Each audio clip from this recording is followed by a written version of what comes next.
नमस्कार। आज हम सीधे मुद्दे पर आते हैं, एक बहुत ही गहरे सवाल पर, ईश्वर का अनुभव कैसे करें। और इस सवाल का जवाब हम ढूंढेंगे श्री रामकृष्ण परमहंस की शिक्षाओं के जरिए। जी बिल्कुल। हमारी जानकारी का जो आधार है वो है श्री रामकृष्ण कथामृत, पहला खंड, दूसरा अध्याय। ये मार्च 1882 में दक्षिणेश्वर में हुई बातचीत पर आधारित है, जिसे मास्टर महाशय मतलब महेंद्रनाथ गुप्त या एम ने बहुत खूबसूरती से दर्ज किया है। हाँ, कमाल की किताब है वो। तो आज का हमारा लक्ष्य है कि श्री रामकृष्ण की इन गहरी बातों का सार निकालें, समझें कि ईश्वर अनुभव का ये रास्ता है क्या आखिर। तो कहाँ से शुरू करें? सबसे पहले ये ईश्वर साक्षात्कार, उनके हिसाब से इसका मतलब क्या है?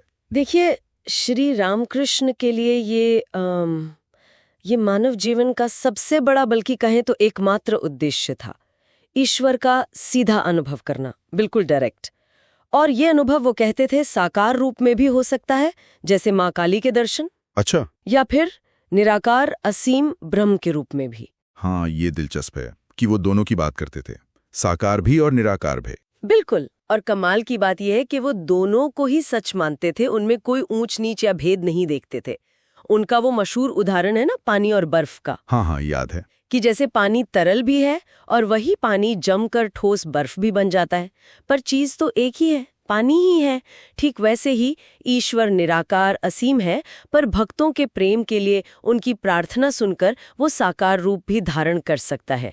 ये ना उस समय के बहुत सारे जो मतभेद चलते थे कि साकार सही या निराकार, उससे ऊपर उठकर एक बहुत ही समावेशी नजरिया है। ये पानी और बर्फ वाला उदाहरण वाकई बहुत आसान कर देता है इस कॉन्सेप्ट को, है ना? तो फिर अगर ये लक्ष्य है, तो इस अनुभव तक पहुंचने का रास्ता क्या है? उन्होंने सबसे सरल रास्ता क्या बताया?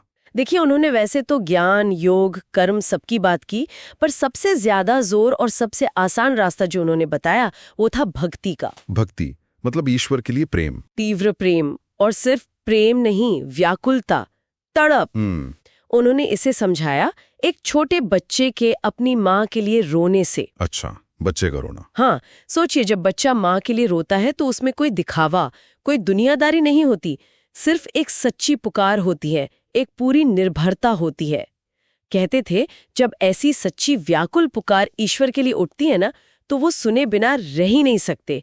ये बिल्कुल सीधा कनेक्शन है, दिल से दिल का। इसमें जटिल पूजा पाठ या कर्म कांड की जरूरत पहले नहीं है।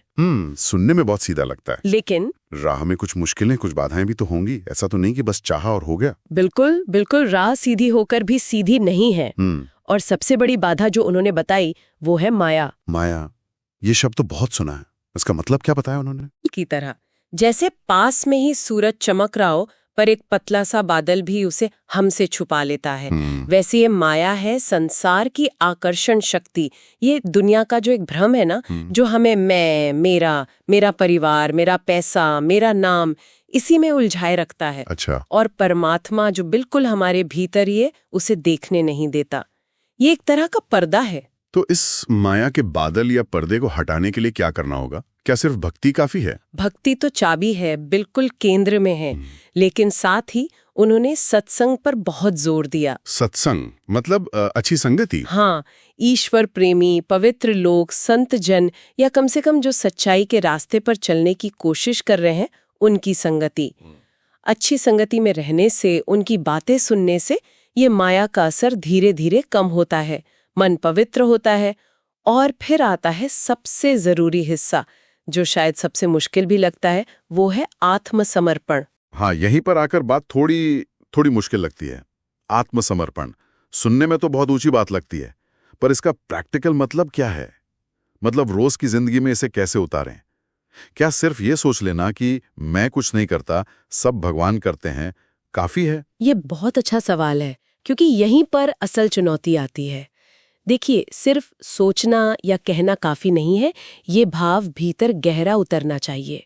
श्री रामकृष्ण के अनुसार आत्मसमर्पण का मतलब है धीरे धीरे इस भाव को पक्का करना कि असली कर्ता ईश्वर है, हम तो बस निमित्त मात्र हैं, उनके हाथों के यंत्र हैं। यंत्र? हाँ, जैसे कोई औजार होता है ना, हम अपना कर्म करें, अपना फर्ज निभाएं, पर उसके फल की चिंता, उसका अहंकार कि मैंने किया, उसे ईश्वर को सौंप दें।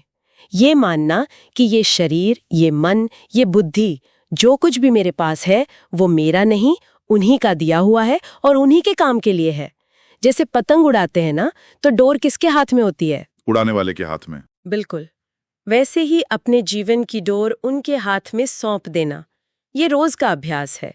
जब भी मैं का भाव उठे, उसे होश पूर्वक देखना और उसे ईश्वर को समर्पित करने की कोशिश करना, ये एक सतत प्रक्रिया है। अच्छा, तो ये एक तरह से अपने देखने का नजरिया बदलने की बात है। बिल्कुल, लगातार कोशिश। और उनकी सिखाने की जो शैली थी वो भी तो बड़ी अनोखी थी ना।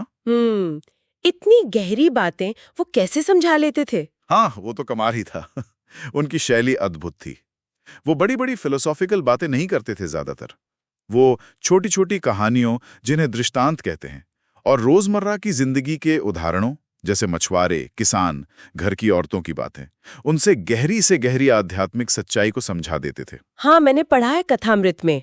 बड़े सरल उदाहरण होते थे, इतने सरल कि कोई भी, पढ़ा लिखा हो या अनपढ़, अमीर हो या गरीब, गृहस्थ हो या त्यागी, सब आसानी से समझ जाते थे। और उनकी बातों में एक गहरी शांति तो होती ही थी, पर साथ में एक बच्चे जैसी सरलता और कभी-कभी विनोद, मजाक भी होता था।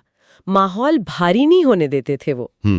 ने जिस तरह उसे लिखा है कथामृत में, ऐसा लगता है जैसे हम खुद ही दक्षिणेश्वर में उनके कमरे में बैठे और उन्हें सुन रहे, बिल्कुल जीवंत। और उनकी वो समाधि की अवस्थाएं, उनका क्या रोल था इसमें? वो बार बार समाधि में चले जाते थे ना। हाँ, वो तो उनकी शिक्षाओं का जैसे जीता जागता प्रमाण थी। वो घंटों बाहरी दुनिया से बिल्कुल परे ईश्वर में पूरी तरह डूबे रहते थे। कभी जड़ समाधि, कभी भाव समाधि। ये दिखाता था कि वो जो कह रहे हैं वो सिर्फ किताबी बातें नहीं है, वो उनका अपना प्रत्यक्ष गहरा अनुभव है। वो उस अवस्था में जीते थे। इससे उनकी बातों को, उनकी शिक्षाओं को एक असाधारण विश्वसनीयता, एक अथॉरिटी मिलती थी। लोग देखते थे कि हाँ, ये व्यक्ति जो कह रहा है वो इसने खुद अनुभव किया है। बिल्कुल। तो अगर हम पूरी बात का सार निकालें तो श्री रामकृष्ण का मुख्य संदेश क्या कहेंगे ईश्वर अनुभव को लेकर? सार मेरे ख्याल से यही है कि ईश्वर का अनुभव, ईश्वर साक्षात्कार, यही जीवन का सबसे ऊंचा परम लक्ष्य है। और सबसे महत्वपूर्ण बात कि ये लक्ष्य सिर्फ कुछ गिने चुने महापुरुषों या सिर्फ सन्यासियों के लिए नहीं है, ये हर इंसान के लिए खुला है। हर कोई इसे पा सकता है। हर कोई? गृहस्थ भी? हाँ, बिल्कुल, गृहस्थ भी, जो संसार में रहकर अपने कर्तव्य निभा रहे हैं, वो भी। रास्ता क्या है?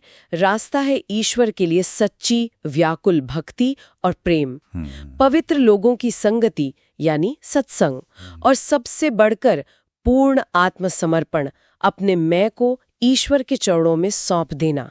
चाहे ईश्वर को किसी रूप में भजो, साकार मानो या निराकार जानो, रास्ता इसी समर्पण और प्रेम से होकर जाता है।